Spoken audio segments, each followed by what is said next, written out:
Sir, आज पूरे बिहार में बिहार विशेष सर्वेक्षण 2024 के अंतर्गत जो ज़मीन का सर्वे होना है उसी को अच्छे ढंग से प्रभावी ढंग से करने के लिए राजस्व विभाग ने लगभग 10,000 नियुक्ति की है, जिसके तहत आज सुपौल जिला में हम लोगों ने लगभग 80 लोगों का चयन पत्र वितरण समारोह में हम लोग आकर के किए हैं।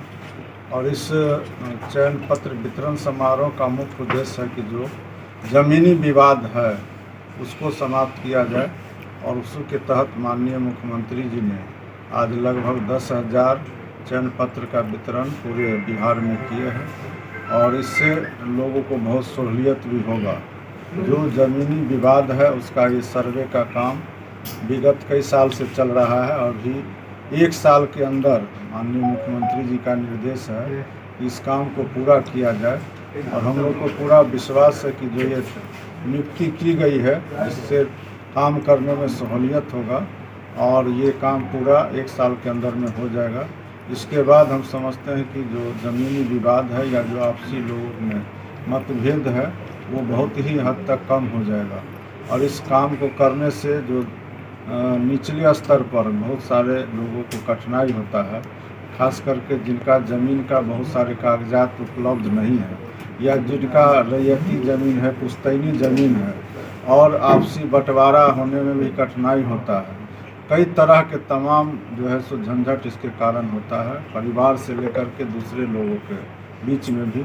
वो इस सर्वेक्षण के कारण बहुत हद तक ठीक हो जाएगा, और सरकार का, माननीय मुख्यमंत्री जी का भी यही उद्देश्य है, और इस उद्देश्य की पूर्ति के लिए ये चयन पत्र वितरण कार्यक्रम किए गए हैं। और हम लोग को विश्वास है कि इनके माध्यम से हम लोग जो सर्वे का काम है, इस सर्वे का काम कई साल से जो एरियल सर्वे है हवाई सर्वेक्षण के माध्यम से, और जो ATS मशीन के माध्यम से, जो इलेक्ट्रॉनिक टोटल स्टेशन के माध्यम से, जो आधुनिक तकनीक के माध्यम से हम लोग यह सर्वे कार्य काम कर रहे हैं, जिसके बदौलत हम लोग समझते हैं यह काम करने में भी आसानी होगा, और जो कठिनाई होता है बहुत सारे उसको भी दूर करने में तमाम तरह का जो तकनीकी का प्रयोग किया गया है। और ये इतने लोग सहायक बंदोबस्त पदाधिकारी, कानून गो, अमीन और लिपिक का जो चयन किया गया है उसके माध्यम से हम लोग करेंगे।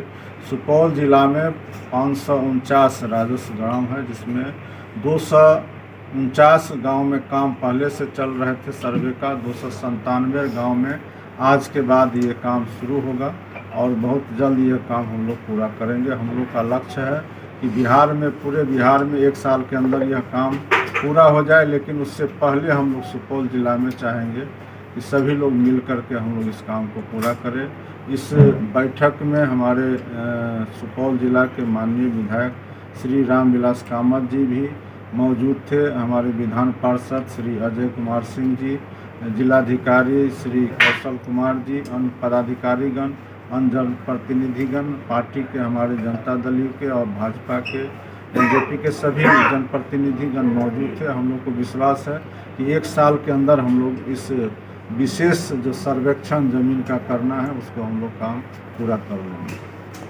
सर, कुछ ज़मीन बर्खास्त है जो बिहार सरकार के नाम से खाता खुलने वाली है, उसको लेकर के क्या? देखिए, बर्खास्त ज़मीन का जो कई प्रकार होते हैं, जैसे ये पूर्व में किसी न किसी ज़मींदार का ज़मीन रहा होगा, और उस समय जो ज़मींदार उपयोग किए होंगे, चाहे उनका खेती के लिए कृषि योग्य ज़मीन हो, या उसमें मौन भी होते हैं, जिरात भी होते हैं, तो वो उसको देखना होगा कि उसका जो है किस प्रकार का ज़मीन है, और फिर अंचल स्तर पर उसका निराकरण होगा कि इसका जो है तय करना होगा कि ये ज़मीन किस प्रकार का है, ये किसका है, किसका अधिकार है, किसके कब्जा में, ये सब देख करके उसका निर्णय लिया जाएगा। सर, अपने यहाँ रोक सूची का जो है ना बैठक बहुत दिनों से नहीं हुआ है। किस सूची? रोक सूची में जिसका ज़मीन चला गया है, वो कौन सूची? मतलब बंद हो जाता है। हाँ, बंद हो जाता है सर। और रोक सूची जो उसका बैठक नहीं हुआ। सरकारी ज़मीन रैयत अपना लगान नहीं दे पाते हैं या कोई सही दस्तावेज नहीं दे पाते हैं, वो किसी कारण से सरकारी हो जाती है तो उस पर रोक लग जाता है, उसके लिए तो न्यायालय जाना होगा या सर्वे में जा कर के उसको ठीक कराना होगा। जिलाधिकारी की अध्यक्षता में उसका जो रोक हटाया जाता है। अगर ज़मीन को रजिस्ट्री कराना है तो तरवीन कराना पड़ता है उसके लिए। तो ये सब काम तो आपको कराना होगा, जिनका भी अभी जैसे सर्वे का काम चल रहा है। अब आप सही दस्तावेज प्रस्तुत नहीं कीजिएगा या कोई त्रुटि रह जाता है आपको, तो उसका आप जो है निराकरण नहीं कीजिएगा तो आगे तो कठिनाई होगा। इसलिए हम लोग तो आपके माध्यम से जो हमारे रैयती ज़मीन मालिक हैं उनसे भी आग्रह करेंगे कि सर्वे अभियान में उनका सबसे ज़्यादा जितना हमारे जो कर्मचारी और पदाधिकारी का रोल है उतना ही ज़मीन मालिक का है कि वो समय पर सही दस्तावेज प्रस्तुत करे। अगर किसी तरह का त्रुटि होता है तो जो विभिन्न तरह का फॉर्म दिया गया है उसके माध्यम से उसका निराकरण कर ले, जिससे कि आने वाला समय में उनको कोई कठिनाई नहीं हो, उनके जो नए पीढ़ी आने वाले हैं उनको कोई कठिनाई नहीं हो। उसके लिए यह सर्वेक्षण अभियान बिहार सरकार का बहुत ही कारगर है, बहुत उपयोगी है, बहुत सही है। इसको सभी लोगों को इसमें सहयोग करने की आवश्यकता है।